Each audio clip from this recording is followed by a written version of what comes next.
Newspapers are dying for a few reasons. Readers don't want to pay for yesterday's news, and advertisers follow them. Your iPhone, your laptop is much more handy than New York Times on Sunday. And we should save trees at the end. So it's enough to bury any industry. So should we rather ask, can anything save newspapers? There are several scenarios for the future newspaper. Some people say it should be free, should be tabloid or even smaller A4, should be local, run by communities, or niche for some smaller groups like business, but then it's not free, it's very expensive.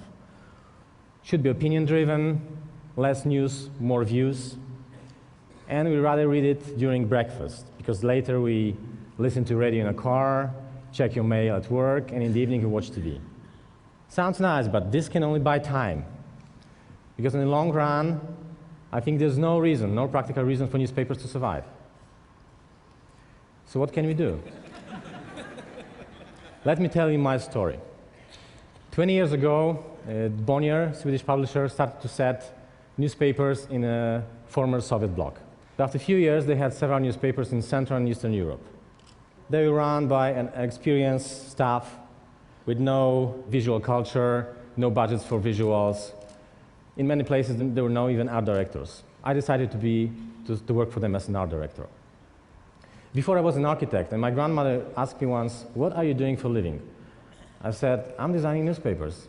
"What? There's nothing to design there. It's just boring letters." And she was right. I was very frustrated.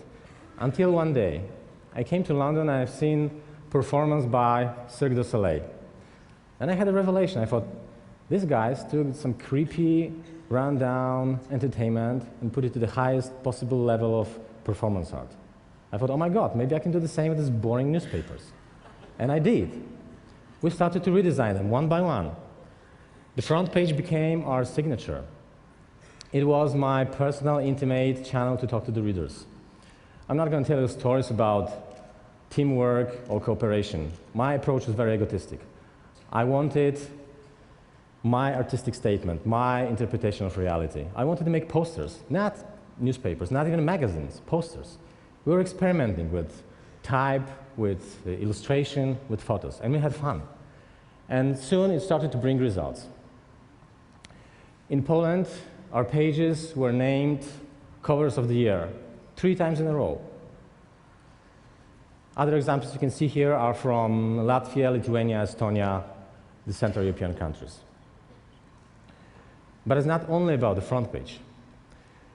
The secret is that we were treating the whole newspaper as one piece, as one composition, like music.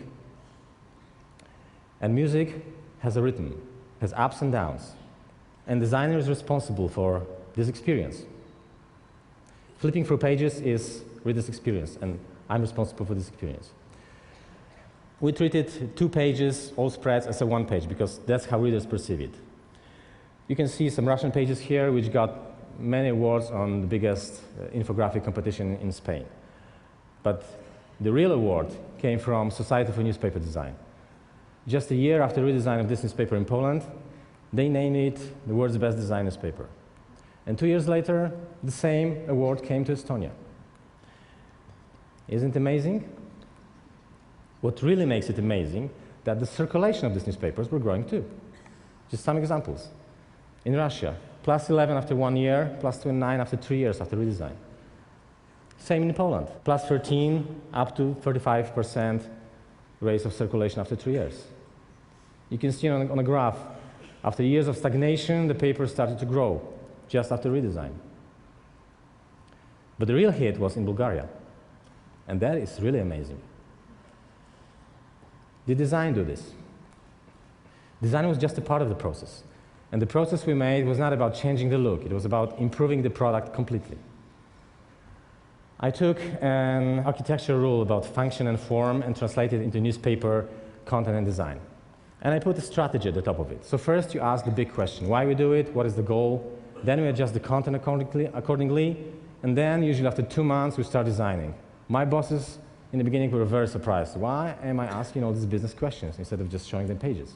But soon they realized that this is the new role of designer, to be in this process from the very beginning to the very end. So what is the lesson behind it? The first lesson is about that design can change not just your product, it can change your workflow, actually can change everything in your company. It can turn your company upside down. It can even change you. And who's responsible? Designers. Give power to designers.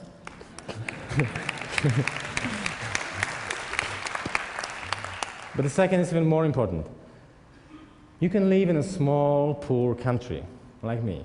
You can work for a small company, in a boring branch. You can have no budgets, no people, but still you can put your work to the highest possible level. And everybody can do it. You just need inspiration, vision, and determination. And you need to remember that to be good is not enough. Thank you.